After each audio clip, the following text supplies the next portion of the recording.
They shouldn't have slapped me. Before I even realized what was happening, I sensed something was off. The captain driving the vehicle had secretly cut off the surveillance and GPS. His moves were ruthless. In one swift maneuver, he slammed the cash truck into an abandoned warehouse. In just 15 seconds, a group of heavily armed thugs stormed in. But the next part of the plan was beyond their wildest expectations. After locking me up as the dangerous suspect, one of them, a total fool, actually slapped me. That slap became their death sentence. 6 armed thugs charged into the truck like starving wolves. The traitor captain, Kyle, tore off his disguise and started revealing the truth. They said they were going to steal $300 million from the vault. Either I cooperated, or I'd be turned into minced meat by machine guns. They had no idea that, after hearing this so-called well-thought-out plan, I was pretending to comply. In reality, the anger inside me was already boiling. Kyle used his authority to swagger into the base. As soon as they stepped inside, the criminals began their extreme operations. Heavy gunfire suppressed everyone, forcing them to raise their hands under the threat of death.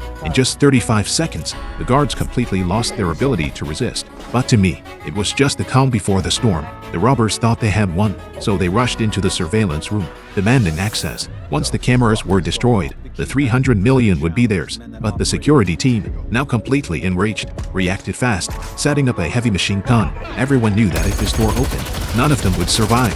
Flames erupted in an instant, and the massacre began. But the real twist was coming. The Washington team was racing to the scene, ready to lock down the area in minutes. If the robbers didn't clear out in 8 minutes, the consequences would be 100 times worse than hell. The funny thing was, no one realized these robbers were former special forces. No matter how fierce the security team was, the robbers stayed calm, like machines. With their advanced body armor and perfect coordination, they pushed forward relentlessly. In less than 2 minutes, the floor was covered in the guards' bodies, while they greedily stuffed money into bags, pretending to be dead on the floor.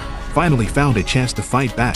I snatched a gun from a nearby thug, shot him in the leg, and finished him off. As I slowly got to my feet, the nightmare had just begun. I used a knife to cut the ropes, then freed the teammates. I ripped off the armor from a dead thug and suited up, ready to give the rest of them a surprise. After taking out the second unlucky guy, I stuffed an unlocked phone into the money bag. Then, I locked onto my next target, pulled the trigger, and didn't hesitate. The robbers finally realized they had messed with the wrong person, but by then, it was too late.